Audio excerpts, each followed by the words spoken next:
Benih Rahasia Sang Pewaris episode 21. Shira Nugraha mengantar Vano menuju lift dengan senyum kecil yang tersungging di bibirnya. "Hati-hati di jalan," ucapnya dengan nada lembut namun penuh perhatian. Vano menoleh, tatapannya tajam, seolah mengingatkan Shira tentang sesuatu. "Satu hal, Shira, berjanjilah padaku. Jangan pernah bawa pria lain ke rumahmu, oke?" Nadanya tegas, penuh peringatan. Shira tertawa kecil dan mengangguk dengan mantap. "Baiklah, aku mengerti. Aku akan ingat itu," balasnya, mencoba meredakan ketegangan yang terpancar dari pria itu. Begitu Vano masuk ke dalam lift dan pintu tertutup, Shira menarik napas panjang, merasa beban berat sejenak terangkat dari pundaknya. Ia kembali ke apartemennya, bersiap memandikan Leon, putranya. Setelah selesai, ia membacakan cerita sebelum tidur untuk Leon dan memastikan anak itu tidur nyenyak. Namun, suara dering telepon memecah kesunyian, membuatnya sedikit gugup. Ia segera bergegas menghampiri ponselnya dan melihat nama Kenzo tertera di layar. "Halo," jawab Shira sambil menempelkan telepon di telinganya. "Kamu sudah sampai di rumah?" Suara Kenzo terdengar dalam, hampir berbisik namun tetap berwibawa, memberikan kesan serius. Suaranya itu membuat jantung Shira berdebar tak menentu. "Sudah. Sekarang sudah hampir pukul 10 malam. Tentu saja aku di rumah," jawab Shira, mencoba bersikap tenang. "Apa yang terjadi antara kamu dan Vano?" Kenzo melanjutkan dengan nada yang lebih keras, sedikit terdengar tidak puas. Shira menarik napas dalam-dalam sebelum menjawab.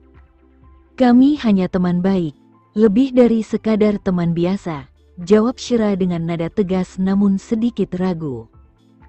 "Aku sudah bilang, jangan main-main dengan perasaannya. Kalau kamu tidak berniat menikah dengannya, jangan beri dia harapan." Suara Kenzo berubah lebih serius, memperingatkannya dengan keras. Shira mendesah dan menatap langit-langit kamar, merasa pria itu terlalu ikut campur dalam urusan pribadinya. Apa salahnya berteman? Lagi pula, kamu tidak dalam posisi apapun untuk memperingatkanku tentang hubunganku dengan Vano. Apa yang akan kamu lakukan kalau aku jatuh cinta padanya dan memutuskan menikah dengannya? Kenzo terdiam sejenak, lalu tiba-tiba suaranya terdengar dingin, hampir menyeramkan. "Apa kamu ingin aku menceritakan padanya tentang bagaimana kamu menciumku 2 kali, dengan paksa?" Shira terkejut, matanya membelalak mendengar perkataan itu. "Jangan bicara yang tidak-tidak, Kenzo," teriaknya, merasa marah dan sedikit malu. "Jadi, dia tidak tahu tentang hubungan samar kita ini?" lanjut Kenzo, memprovokasi lebih jauh. Shira menggigit bibirnya. "Tidak ada apapun antara kita. Hubungan kita jelas, tidak ada yang terjadi di antara kita," jawab Shira, berusaha menjaga kendali atas situasi. "Baiklah. Kamu masih berutang makan malam padaku, jangan lupa. Kamu harus menebusnya di lain waktu," balas Kenzo sebelum menutup telepon, meninggalkan Shira dengan perasaan kesal yang terpendam. Shira menggenggam ponselnya dengan erat, menggertakkan giginya. Kenapa dia begitu menyebalkan? Pikirnya. Pria itu selalu mencampuri urusan pribadinya, dan membuat hidupnya terasa lebih rumit dari seharusnya. Setelah meletakkan ponsel, Shira berbaring di tempat tidurnya, namun pikirannya melayang ke hari esok. Besok adalah hari yang besar, hari pengumuman pemenang kompetisi desain perhiasan. Jika menang, ia akan mendapatkan trofi dan hadiah uang tunai sebesar 2 miliar. Uang yang sangat dibutuhkannya untuk masa depan Leon. Pikiran tentang kompetisi itu berputar di kepalanya, membuatnya sulit untuk tidur. Sementara itu, di sisi lain kota, Nindya Deagres juga gelisah. Berada di villa mewahnya, ia merasa kesepian meski dikelilingi oleh kemewahan. Sejak ia menyamar sebagai Shira untuk mendapatkan perhatian dari Kenzo, hidupnya penuh dengan kemewahan material, namun hatinya tetap kosong. Keinginannya untuk menjadikan Kenzo lebih dari sekadar teman semakin membara. Ia tahu, satu-satunya cara untuk benar-benar mengamankan posisinya adalah dengan membuat Kenzo jatuh cinta padanya dan memiliki anak dengannya. Nindya merancang rencana licik untuk memastikan dirinya mendapatkan kesempatan bersama Kenzo. Ia tahu, Kenzo tidak pernah memberikan kesempatan padanya secara fisik. Aku harus menemukan cara untuk membuatnya mabuk atau memanfaatkan kelemahannya, pikir Nindya, seraya mempertimbangkan langkah-langkahnya. Tatapannya dingin, pikirannya penuh rencana jahat. Ia menyusun rencana untuk menggunakan asisten Kenzo, Eric, yang pernah membantunya sebelumnya. Ia tahu bahwa pria itu, dengan wajah tampannya, akan menjadi kunci penting untuk melancarkan rencananya. "Halo, Nona Deagres." Eric terdengar agak terkejut saat menerima teleponnya. "Kamu bisa kesini sekarang, Eric? Ada tikus besar di rumahku, dan aku agak takut dia berbohong." "Apa? Oke. Aku akan datang sekarang juga." Tugas Eric adalah memenuhi semua perintah Kenzo, dan mengurus Nindya adalah salah satu tugasnya. Dia tiba di rumah Nindya 30 menit kemudian, dan Nindya sudah mengenakan gaun tidur seksi di balik kemejanya. Ketika Erika melihat bagaimana penampilan Nindya, dia mengubah ekspresinya menjadi panik. Nindya menyuruhnya memeriksa kamar tidur utama, dan dia masuk dengan patuh sementara Nindya minggir untuk mengambilkan segelas air. Eric meneguk habis seluruh isi gelas karena ia haus karena semua kegugupan yang ia rasakan. Setelah menghabiskan air, ia merasa seluruh tubuhnya seperti terbakar. Ketika Nindya mencondongkan tubuhnya untuk memeluknya, ia merasa takut selama beberapa detik, tetapi ia membiarkan Nindya mengambil alih dirinya beberapa saat kemudian. Mereka melakukan sesi bercinta yang panas di kamar tidur utama Nindya. Saat itu sekitar pukul 5 pagi saat Eric memegang kepalanya dengan kedua tangannya dan duduk di tepi tempat tidur. Ia dipenuhi dengan penyesalan dan kritik diri. Tepat saat itu, sebuah lengan lembut melingkari pinggangnya. "Sekarang aku milikmu, Eric. Kamu harus bertanggung jawab atas diriku. Maafkan aku, Nona Deagres. Aku telah membuat kesalahan besar."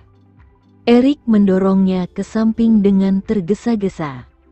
Tatapan Nindya menjadi gelap saat suaranya berubah dingin. "Apakah menurutmu Kenzo akan memaafkanmu jika dia tahu kau tidur denganku, Eric?" Dia menatapnya dengan tatapan tak berdaya di matanya, jadi dia sedikit melembutkan suaranya sambil terus berbicara. "Eric, hanya kita berdua yang tahu tentang ini. Namun, mulai sekarang, aku ingin kamu mematuhiku. Aku akan melakukan apapun yang aku perintahkan, oke? Aku tidak akan melakukan hal yang ilegal," ungkapnya. "Aku tidak butuh kamu melakukan hal yang ilegal. Aku hanya ingin kamu menceritakan semua tentang jadwal harian Kenzo dan wanita-wanita yang berinteraksi dengannya," perintahnya. Eric tidak ingin hidupnya hancur, dan dia baik-baik saja dengan apapun yang Nindya inginkan darinya. "Baiklah. Aku akan menceritakan apapun yang dilakukan Presiden Wiharja setiap hari." "Baiklah, Katakan padaku, apakah ada hal penting yang Kenzo lakukan akhir-akhir ini? Nindya berbaring di tempat tidur seperti seorang ratu, melotot ke arah pria itu sambil bertanya. Aku tidak bisa memberitahumu tentang pekerjaannya, tetapi dia akan menghadiri makan malam amal keluarga pada hari Jumat ini. Kamu akan dapat menemuinya, jawabnya. Apa? Jumat ini? Sekarang sudah hari Rabu, kenapa aku belum menerima undangan? Nindya mengerutkan kening. Aku dengar semua undangan sudah dikirim. Apakah kamu tidak menerima apapun? Tanyanya. Tidak. Siapa yang menyelenggarakannya? Serunya. Ini acara makan malam amal yang diselenggarakan oleh Nyonya Tua Wiharja. Seharusnya kamu menerima undangan, jawabnya. Tatapan penuh kebencian terpancar di mata Nindya. Sepertinya Nyonya Tua Wiharja lebih menghargai Shira daripada aku. Aku tidak percaya dia tidak mengundangku ke acara sepenting itu. Aku yakin dia mengundang Shira, bukan? Apakah dia pikir aku tidak akan pergi hanya karena dia tidak mengundangku? Nah, itu membuatku semakin ingin pergi. Bagus.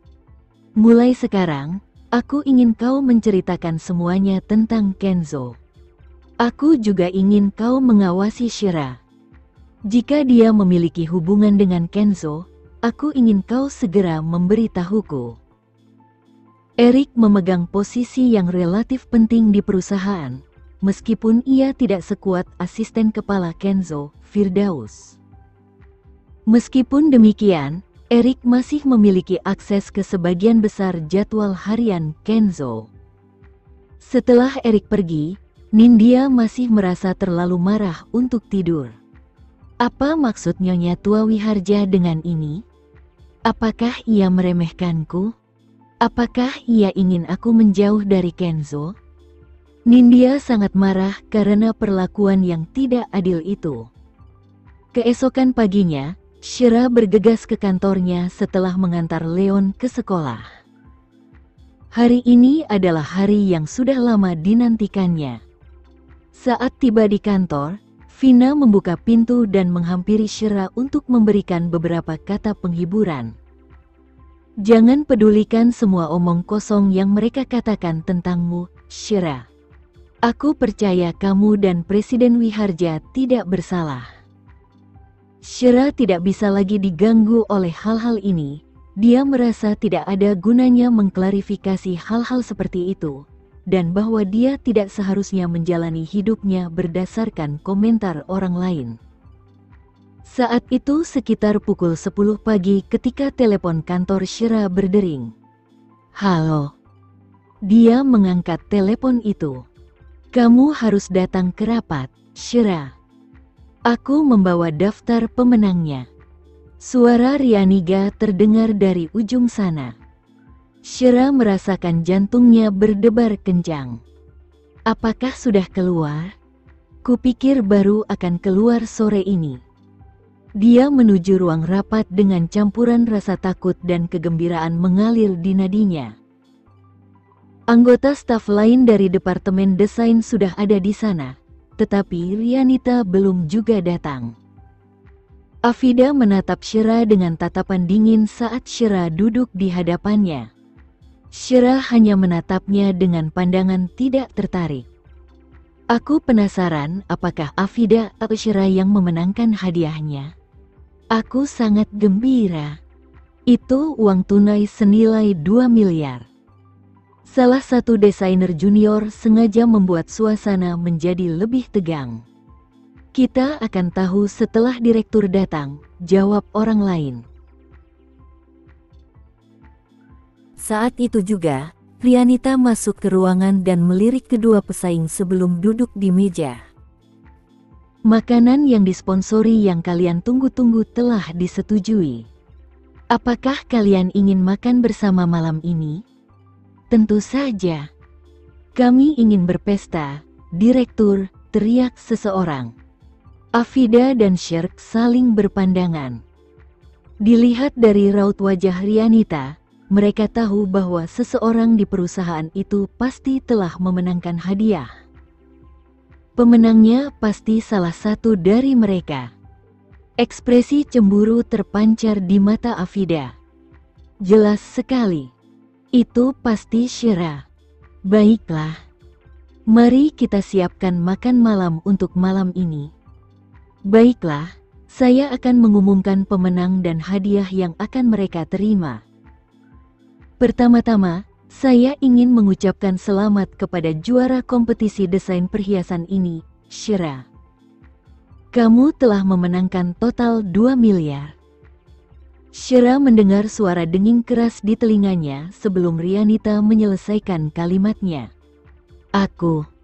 Apakah aku pemenangnya? Apakah 2 miliar itu milikku?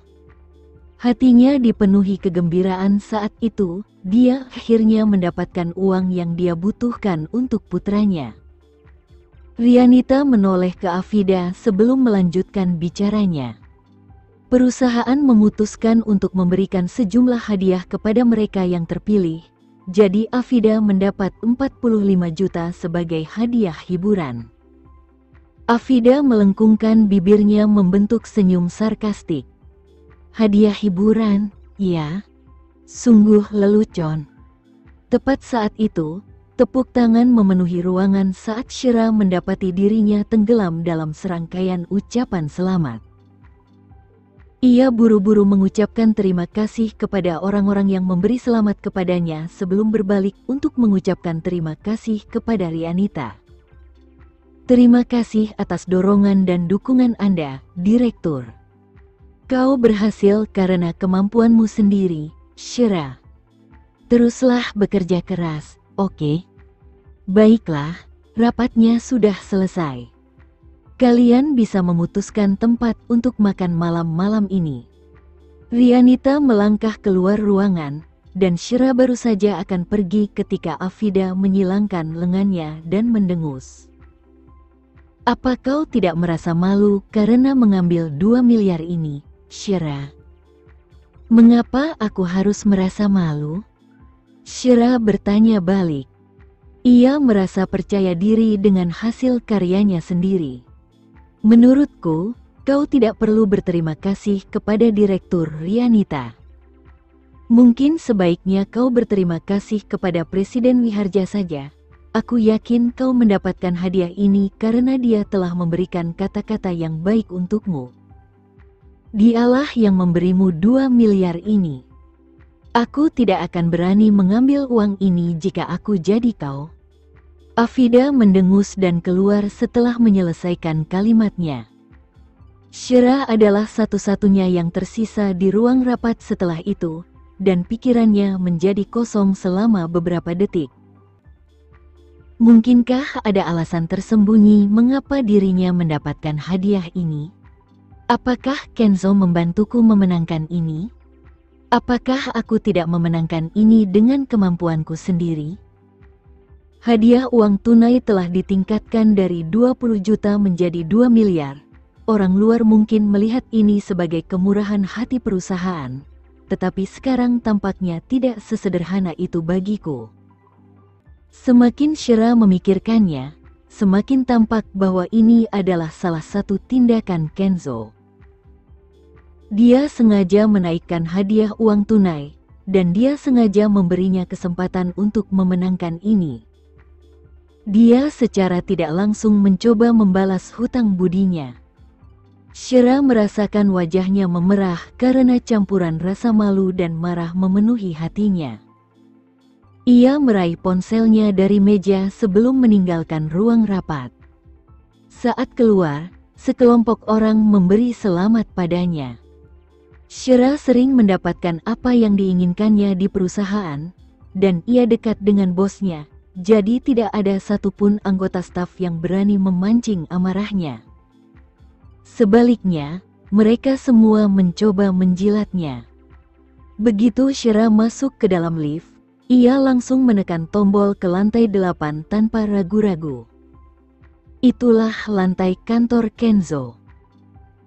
Ia berpapasan dengan Firdaus tepat setelah pintu lift terbuka, dan ia langsung bertanya kepadanya. Apakah Kenzo ada di dalam? Presiden Wiharja, dia, Firdaus hendak menanyakan alasan Syira ingin bertemu dengannya, tetapi dia sudah mendorong pintu hingga terbuka. Seorang pria tampan duduk di sofa, dan dia mengalihkan pandangannya ke atas untuk melihat seorang wanita berjalan sambil terengah-engah. Dengan ekspresi tenang dan tidak terpengaruh, dia menatap matanya. Ada apa? Tanyanya. Katakan padaku, apakah kau ada hubungannya dengan kompetisi desain perhiasan internasional? Tanyanya dengan nada bertanya. Di belakangnya, Firdaus menatap Kenzo dengan gugup. Namun, Firdaus berbalik dan menutup pintu di belakangnya setelah bertukar pandang dengan Kenzo. Rianita bilang kamu menang juara pertama. Selamat. Kenzo menyipitkan matanya sejenak sebelum berbicara. Hanya ada satu hal yang ingin Syira ketahui saat itu. Apakah aku menang juara pertama dengan kemampuanku sendiri? Jika orang ini mengatur agar aku menang, maka aku tidak akan merasa puas sama sekali. Gelar ini tidak akan ada artinya. Apa kau tidak punya rasa percaya diri sedikit pun? Kenz melengkungkan bibirnya membentuk seringai dingin. Tentu saja aku percaya diri. Tapi, Syira menatapnya dengan penuh pesona. Pria itu memotong ucapannya sebelum Syira sempat menyelesaikan kalimatnya. Apa menurutmu aku tidak punya hal yang lebih baik untuk dilakukan, Syira? Apa menurutmu aku akan main-main dengan kompetisi kecil seperti ini? Jika kamu tidak menginginkan uang itu, perusahaan selalu bisa menyimpannya alih-alih memberikannya padamu. Pria itu berbicara dengan nada mendominasi dan arogan yang memungkinkannya mengambil kendali penuh atas situasi di ruangan itu.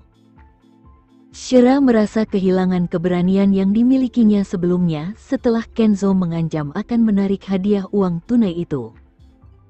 Ia sangat membutuhkan uang itu. Ia tidak ingin ayahnya khawatir, dan ia ingin Leon bersekolah di sekolah yang lebih baik. Kenzo, sebaiknya kau berikan aku hadiah uang tunai itu jika kau yakin tidak ikut campur dengan hasil ujian. Syira berbalik untuk pergi tepat setelah menyelesaikan kata-katanya.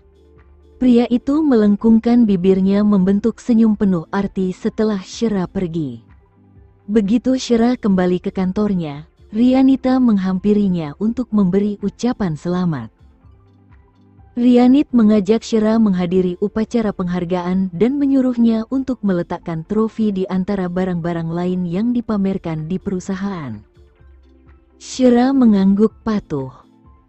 Tepat pukul 3 siang, ia membawa asistennya, Vina, untuk mengambil trofi sebelum meletakkannya di tempat yang paling mencolok di rak. Bahkan ada foto Syira di trofi yang membuatnya lebih menarik perhatian dari sebelumnya. Malam itu, para anggota staf berdiskusi dan menyepakati lokasi untuk makan malam bersama. Afida adalah satu-satunya yang tidak hadir dalam acara makan malam itu, sementara Syira menjadi bintang utama malam itu. Lagi pula, acara makan malam itu utamanya diselenggarakan untuk merayakan kemenangannya. Syira meminta Rianita untuk mengambil sejumlah uang dari hadiah uang tunainya untuk membayar makan malam, tetapi Rianita langsung menolak ide ini. Sebelum perayaan makan malam, Syira telah menelepon ayahnya dan bertanya apakah dia punya waktu untuk menjemput Leon. Aku harus menghadiri makan malam, jelasnya. Sudah lama Adam tidak bertemu cucunya, jadi dia dengan senang hati setuju untuk menjemput Leon. Mungkin karena usianya, dia semakin menghargai cucunya yang harus dirawat. Makan malam perusahaan diadakan di sebuah restoran dekat kantor mereka. Lebih dari 10 anggota staf berkumpul di meja panjang, dan restoran menyajikan berbagai macam hidangan yang memenuhi meja. Tak seorang pun dari mereka perlu khawatir tentang harga makanan yang mereka pesan karena semuanya dibayar oleh perusahaan. Shira duduk di samping Rianita, dan mereka membicarakan tentang kompetisi yang baru saja berlalu. Selalu ada persaingan hebat di antara perusahaan perhiasan di industri lokal mereka, tetapi tidak ada bisnis yang lebih mapan yang berhasil memenangkan hadiah kali ini. Semua desainer sangat marah ketika mereka mendengar bahwa Shira adalah orang yang memenangkan hadiah. Setelah hidangan disajikan, sebagian besar anggota staf mulai minum. Mereka semua masih relatif muda, jadi mereka siap mabuk malam itu. Beberapa dari mereka bahkan menyewa sopir pribadi. Bersulang, Shira, salah satu desainer pria yang duduk di seberang Shira berdiri. Tentu. Terima kasih. Shira mengangkat gelasnya. Ia tidak menyangka semua orang akan bersulang bersamanya, tetapi semua orang dalam suasana hati yang baik malam itu, dan mereka dengan cepat menjadikan Shira sebagai sasaran minum mereka. Tambah bir untuk Shira, teriak seseorang. Kamu harus minum bersama kami, Shira. Setidaknya satu teguk, teriak yang lain. Semua orang bersulang denganmu, Shira. Aku akan merasa bersalah jika tidak melakukannya. Sini, bersulang, kata yang lain. Shira Nugraha baru saja tiba di perusahaan beberapa waktu lalu, dan meskipun ia merasa gugup dengan lingkungan barunya, ia terpaksa mengikuti acara makan malam perusahaan tersebut. Kebanyakan staf yang hadir adalah seniornya, sehingga Shira merasa tak enak untuk menolak. Malam itu, mereka merayakan kemenangannya dalam kompetisi desain. Tanpa disadari, gelas demi gelas bir sudah ia habiskan, bersulang dengan rekan-rekannya. Baiklah, cukup. Shira harus pulang untuk mengurus anaknya, teman-teman. Seru Rianita, sang direktur, mencoba menenangkan suasana. Setelah itu, semua orang mulai mengendur. Shira, yang sudah menenggak cukup banyak minuman sebelum sempat menyentuh makanannya, mulai merasa pusing. Telapak tangannya menempel di dahinya. Kamu baik-baik saja, Shira? Tanya salah satu rekan kerjanya dengan nada khawatir. Aku merasa sedikit pusing. Sepertinya aku perlu berhenti minum. Shira melambaikan tangannya, mencoba memberi isyarat untuk berhenti. Kepalanya mulai berputar, dan dia menyerah, membuat gerakan seolah menyerah total. Tepat saat itu, telepon Rianita berbunyi. Ia melihat nama penelepon di layar dan langsung mengangkatnya. Halo, Presiden Wiharja. Kalian sudah mulai makan? Apakah Shira ada di sana? Suara pria itu terdengar berat dan penuh otoritas. Tentu saja. Ini perayaan untuknya. Apakah Anda ingin bergabung dengan kami, Presiden Wiharja? Tanya Rianita, tersenyum tipis. Tidak, terima kasih. Aku hanya bertanya, jawab Kenzo dengan tenang. Shira sudah minum cukup banyak, dia sedikit mabuk sekarang. Kurasa aku harus menyuruhnya pulang sebentar lagi, jelas Rianita dengan nada perhatian. Mabuk, katamu? Ada kekhawatiran samar dalam suaranya, yang tidak luput dari perhatian Rianita. Apakah Anda punya waktu untuk menjemputnya, Presiden Wiharja? Rianita menawarkan dengan bijak. Tentu. Kirimkan lokasimu, jawab Kenzo tegas. Sekian dulu ya video kali ini, kita lanjutkan lagi videonya di lain waktu. Oh iya, bagaimana menurut kalian? Semoga bisa sedikit menghibur kalian semua. Untuk teman-teman yang baru nonton, jangan lupa subscribe ya, hehehe. Dan kalau teman-teman ada yang ingin gabung langganan bisa langsung gabung saja untuk dapat fitur yang menarik dan sedikit membantu Mimin. Terima kasih banyak sudah menonton, sampai jumpa lagi, bye.